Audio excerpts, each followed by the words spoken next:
अल्हम्दुलिल्लाहिल्लज़ी हदाना लिहाज़ा व मा कुन्ना लिनहतदिया लौला अन हदानल्लाह। अशहदु अल्ला इलाहा इल्लल्लाहु वहदहु ला शरीका लहु व अशहदु अन्ना मुहम्मदन अब्दुहु व रसूलुहु। अल्लाहुम्मा सल्लि व सल्लिम व बारिक अला सय्यिदिना मुहम्मद। मोहतरम और मुकर्रम हाज़रीन, गुज़िश्ता जुमा हमने औरतों के ताल्लुक़ से जो मसाइल थे वो औरतों को भी जानना ज़रूरी है और मर्दों को भी जानना ज़रूरी है, उनको बयान किया। इस मसाइल में बयान है निफास का। निफास का मतलब क्या होता है? वो खून जो औरतों को बच्चा पैदा होने के बाद आगे की राह से आता है उसको निफास कहते हैं।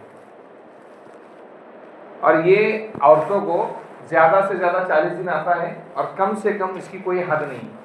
हो सकता है एक दिन भी आकर बंद हो जाए, आधे दिन में आकर बंद हो जाए, 15 दिन में आकर बंद हो जाए, 20 दिन में आगे बंद हो जाए, 30 दिन में बंद हो जाए, 35 दिन में बंद हो जाए। हर एक औरत की जिस्मानी हैसियत के हिसाब से, हयात के हिसाब से वो मुतय्यन मिकदार होती है। लेकिन 40 दिन से ज़्यादा अगर खून आता है तो वो खून फिर बीमारी का होता है। दूसरा मसला ये है कि अगर बच्चा पैदा हुआ और बिल्कुल ही खून ना आया औरत को, तब फ़ौरन उसको बच्चा पैदा होने के बाद नहाना ज़रूरी है और नमाज़ पढ़ना ज़रूरी है बच्चे की पैदाइश के। अक्सर इस ज़माने में ऐसा नहीं होता है, बच्चा जलने के साथ औरतों को खून आता है। अगर आधे से ज़्यादा बच्चा बाहर निकला है और पूरा नहीं निकला, लेकिन उस वक्त भी जो खून आएगा वो नापाकी का खून होगा, निफास का खून होगा। तीसरा मसला ये है, किसी औरत का हमल, आज के ज़माने में ये ज़्यादा बीमारी है, अल्लाह हम सब की हिफाजत फरमाए इससे। क्या होता है कि बच्चे की सही तौर से परवरिश न करने की वजह से 7वें महीने में, 8वें महीने में बच्चे को गिराने की नौबत आ जाती है। बाज़ मरतबा बच्चे को जो है मर गया माँ के पेट के अंदर, या फिर ऐसा कोई मसला हो गया, औरत गिर गई, उसकी वजह से बच्चे को जो जिस्मानी उसकी ये थी तो डॉक्टर ने कहा कि आपको खाली करना है। तो इस सूरत में जब हमल खाली कराया जाए और बच्चे का कोई पार्ट बन चुका हो, जैसे हाथ बन चुका हो या पैर बन चुका हो या उसका नाक बन चुकी हो या कान बन चुकी हो, तो पार्ट बनने के बाद बच्चे को गिराया, जैसे आज के ज़माने में हो रहा है बीमारियों की वजह से या दुश्वारियों की वजह से, तो फिर औरत को जो खून आएगा वो निफास का खून रहेगा या नापाकी का खून रहेगा, उसके अंदर वो नमाज नहीं पढ़ेगी।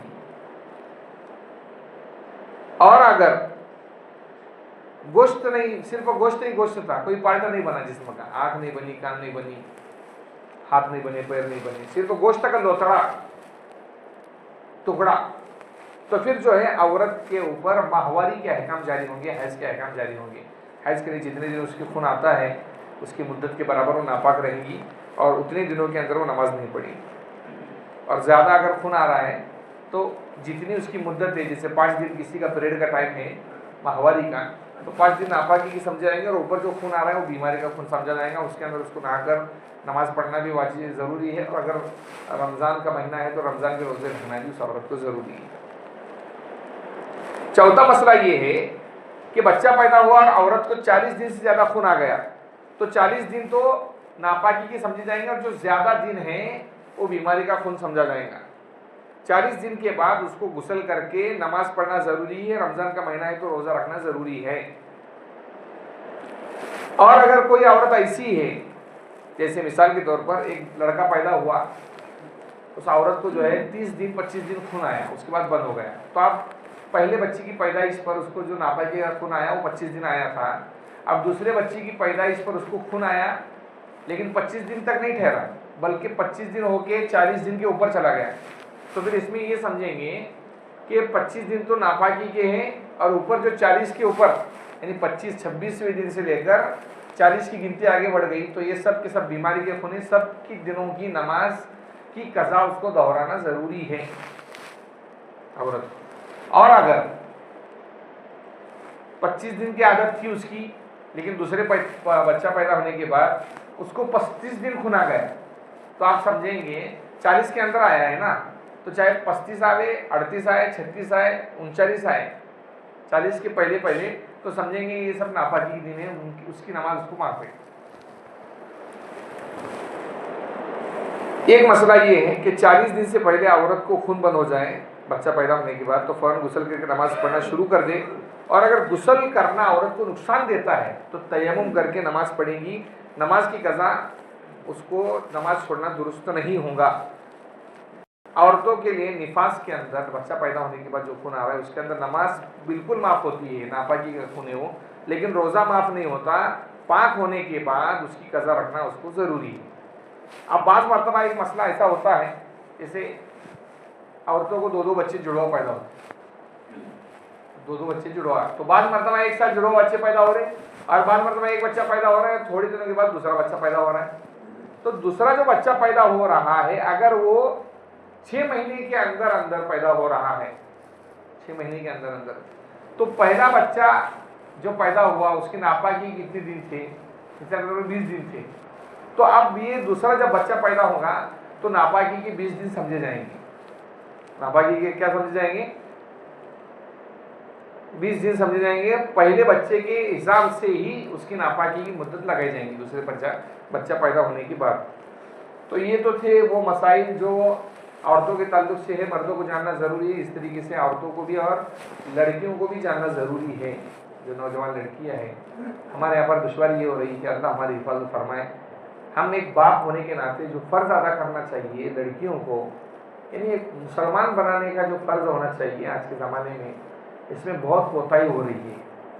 मुसलमान जो है हमारे ये समझ रहे हैं कि हम खाना खिला रहे हैं, पिला रहे हैं, अच्छे कपड़े दे रहे हैं, गाड़ी लेकर दे रहे हैं, स्कूल की तालीम दे रहे हैं, लेकिन अपनी लड़कियों को सही मुसलमान नहीं बना रहे हैं। सही मुसलमान नहीं, हमारी लड़कियों को नापाकी के मसाइल तक मालूम नहीं है। दीनदार हैं आप नमाज पढ़ते हैं, आपको मसले मालूम हैं, क्या आपने इसकी फिक्र की है कि आपकी लड़की बालिग हो चुकी है या नहीं हो चुकी? आप अपने औरत से पूछ सकते हो। अगर आपकी औरत को मसले मालूम नहीं तो ये मसले जान ले और अपने औरत को बता दे, वरना कई दिन गुजर जाते हैं, नाबाज मरतबा नापाकी की हालत होती है और लड़की नमाज पढ़ती है, मसले मालूम ही नहीं उसको, नमाज माफ है करती।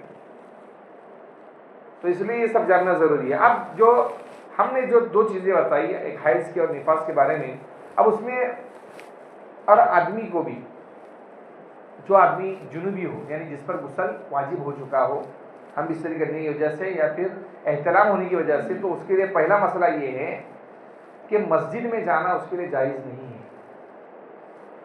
नापाक औरत और नापाक मर्द। काबा शरीफ का, बैतुल्लाह का तवाफ करना भी जायज़ नहीं है। कुरान शरीफ का पढ़ना बल्कि छूना तक जायज़ नहीं, नापाक मर्द और नापाक औरत।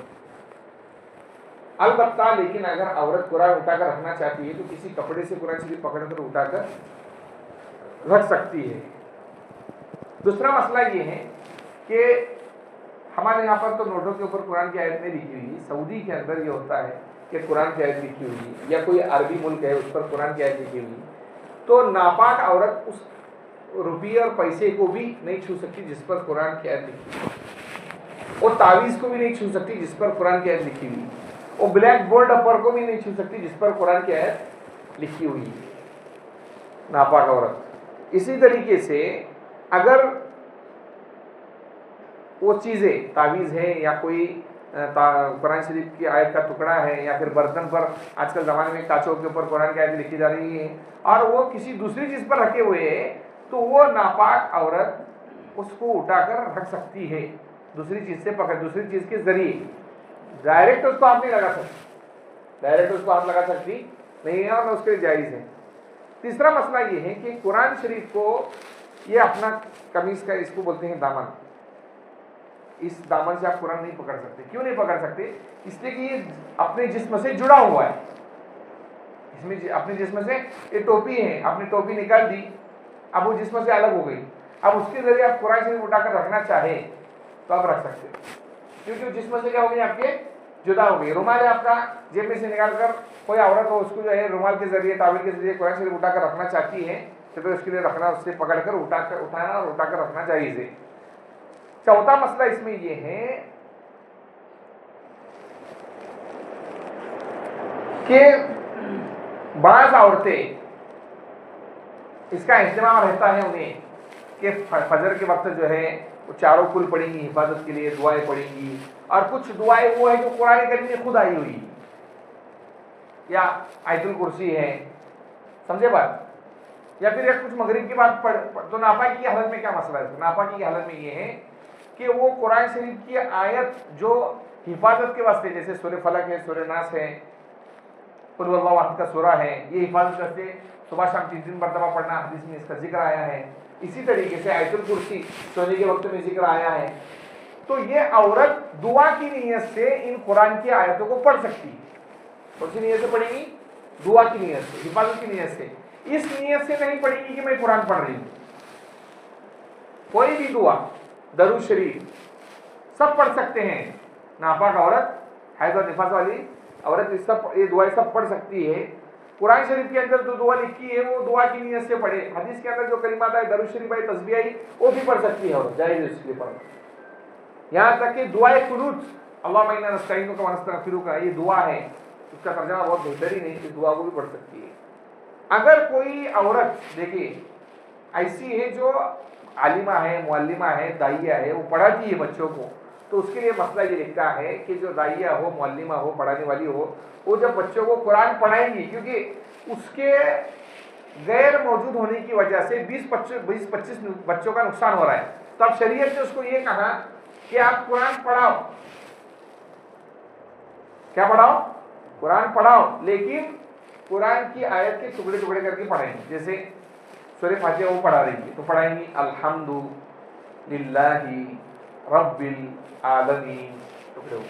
इस तरीके से वो कुरान का सबक बच्चियों को पढ़ा सकती है, जायज़ है उसके लिए पढ़ाना। एक मसला ये है कि दरूद शरीफ पढ़ना, अल्लाह ताला का नाम लेना, इस्तिगफार पढ़ना, कोई वजीफा, ला हौला वला कुव्वता इल्ला बिल्लाहिल अज़ीम, ला इलाहा इल्ला अंता सुब्हानका इन्नी कुन्तु मिनज़ ज़ालिमीन, हस्बुनल्लाहु व निअमल वकील, निअमल मौला व निअमन नसीर, ये सब कलिमात वो है जो हदीस के अंदर तज़किर आया है। तो ये भी आदमी अपने वजीफे भी, इसको नापाक आदमी जो हम बिस्तरी कर चुका हो या एहतराम चुका, वो भी पढ़ सकता है। और नापाक के दिनों के अंदर जो औरत नापाक है वो भी क्या कर सकती है, इसको पढ़ सकती है औरत। एक मसला ये है, आज के ज़माने में हमारी औरतें जब नापाक होती है तो बिल्कुल यहाँ वो नमाज़ें सब छोड़ देती है, माफ़ी शरीयत की तरफ से। लेकिन क्या होता है, एक आदमी जब किसी काम को छोड़ देता है तो दोबारा उसको वो काम करने के लिए दुश्वारी आती है। दोबारा उसको वो काम करने के लिए, जैसे मिसाल के तौर पर एक आदमी रोज़ा लगातार काम कर रहा है, अब उसने 15 दिन आराम कर लिया, अब 15 दिन के बाद अगर उसको वो काम करना पड़ रहा है तो ज़रूर भी ज़रूर दोबारा उस काम को शुरू करने के लिए उसको तकलीफ होगी। क्या होगी? उसको तकलीफ होगी। इसलिए शरीयत ने ये कहा, नापाक औरत जिसको माहवारी आया हो वो नमाज के वक्त में गुसल विसल करके या वजू करके, उसको वजू करने से भी पाक नहीं होंगे, वो गुसल करने से भी पाक होने वाले नहीं है, क्योंकि नापाकी दिन चल रहे हैं। तो मुसल्ले पर बैठकर अल्लाह का नाम ले, तस्बीह पढ़े नमाज के वक्त में, जैसे फजर के नमाज का वक्त है, ज़ोहर की, असर की, मगरिब की है। तो ये वक्त की पाबंदी की वजह से जो नापाकी के अय्याम गुजर जाएंगे और दोबारा उसके लिए पाकी के दिन आएंगे तो उसको दुश्वारी नहीं जाएंगी।